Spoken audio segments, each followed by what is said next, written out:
Studying less and learning more sounds like a dream, right? But I'm going to show you that it is not just possible, but this is completely achievable. And I'm going to show you these simple tips in which you follow.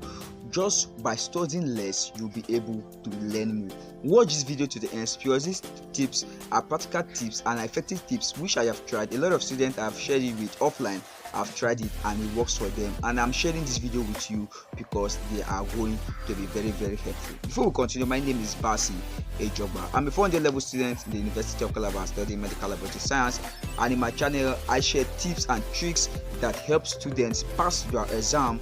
I also help students level up their academic game, and by the grace of God we also talk about scholarship opportunities in Nigeria and in abroad. So if you love content like this, don't forget to hit on the red subscribe button so I can continue getting updates anytime I drop videos like this, and so that you can also help me grow. And in today's video I'm going to show you how you can learn less and how you can study less and learn more. I can study less and learn more. So the first method on the list is the 80-20 principle. Now the 80-20 principle is not a new method. You have heard about it before, and it is known as the Pareto principle. The Pareto principle is where you focus on the smaller subject which will give you the bigger results. And you can also apply this in your academics. Now, instead of reading the whole textbook from beginning to the end, this also applies to people that are reading for their JAM or even their school years, normal school, university exams, secondary school exams.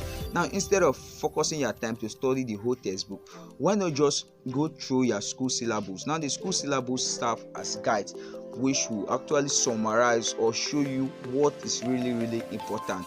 Now, by going through the school syllabus or the subject syllabus, it will help you have a glimpse of what your exams is going to look like. Now, you are using the smaller aspect to kill the bigger aspect, which is the 20, which is the smaller one, using it to actually achieve the 80, which is the bigger one. Now, by going through the syllabus and also using past questions, it would give you a focus of how your exams is going to look like and how your focus should be. So by using the 80-20 principle, it's going to actually help you study less and also learn more. The second on the list is the active recall. The active recall is not something that is a big term. Actually, it's something that students should be able to actualize or actually do.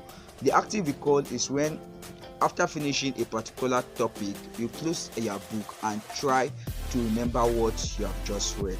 How you can also take a piece of paper and write down what you have read. You can also try to ask yourself, how will I be able to explain what I've just read to a 2-year-old child?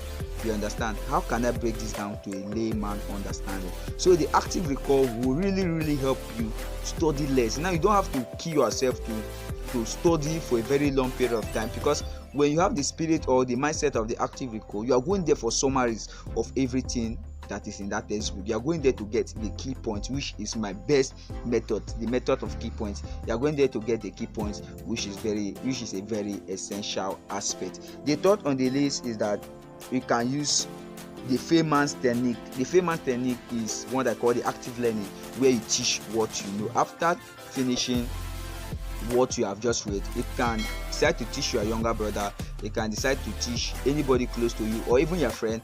But if there's nobody around you at that particular time, you can also form an imaginary audience where you teach an imaginary audience what you just read. If there's any mistake, you can also decide to go back and try to read it again, and you see, go back and teach. By so doing, it's going to actually help you remember what you have read. It's going to make you stick it to your memory, and you don't just have to spend a lot of time studying, because at this particular point in time where you apply the Feynman's technique, it's going to help you study for less and you're actually going to learn more. The fourth on the list is by using short bursts. Now, instead of studying harder by forcing yourself to study for a long period of time, chunking information in your memory, you can use short bursts. And by using the short bursts is a technique known as the Pomodoro technique. The Pomodoro technique is where you break your study times, like you break your study schedules, where if you have to read for 1 hour, you can decide to read for 25 minutes and have a 5-minute break.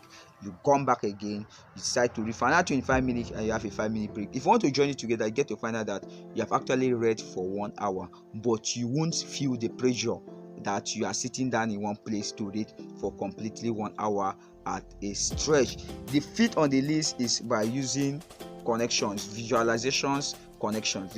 Your brain loves visualization. The moment you see any picture, it's going to actually stick in your brain. There are various ways you can visualize what you have read, what you have learned. You can go on YouTube and watch a particular video about that topic. You can go on Google and try to see pictures or try to see what is related to that topic. When you tend to visualize what you have learned, if you cannot go on YouTube, if you cannot find a particular topic on YouTube or on Google, you can actually try to visualize that concept as if you are actually experiencing that concept one-on-one.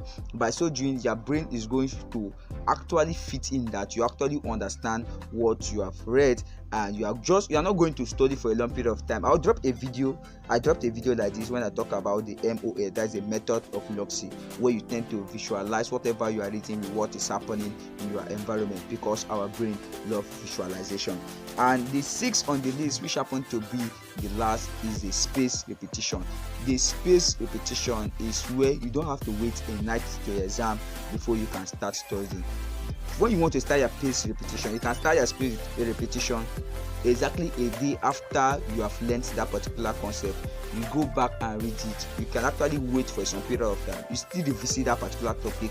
Wait for some period of time. You still revisit that particular topic.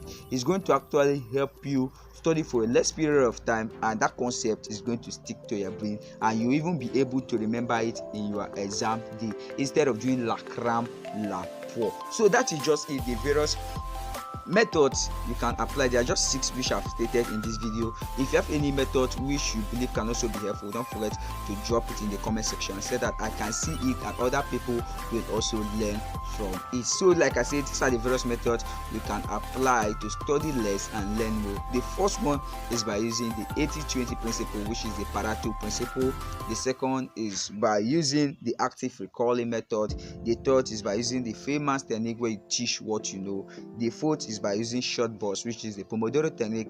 The fifth is by connections of visualization connections, and the 6th is by using space repetition. If you find this video helpful, don't forget to hit on the red subscribe button so I can continue getting updates anytime I drop videos like this. And please don't also forget to share these videos to your friends so that they can come here and get value, and so that I can also grow. And to also help me push my video to a larger audience, please don't forget to hit on the like button so YouTube will put this video to people like you who are also searching for content like this. And until I see you in my next video, remember that you're wonderful, remember that you're unique, remember that you're a pace setter. I really love you. Thank you.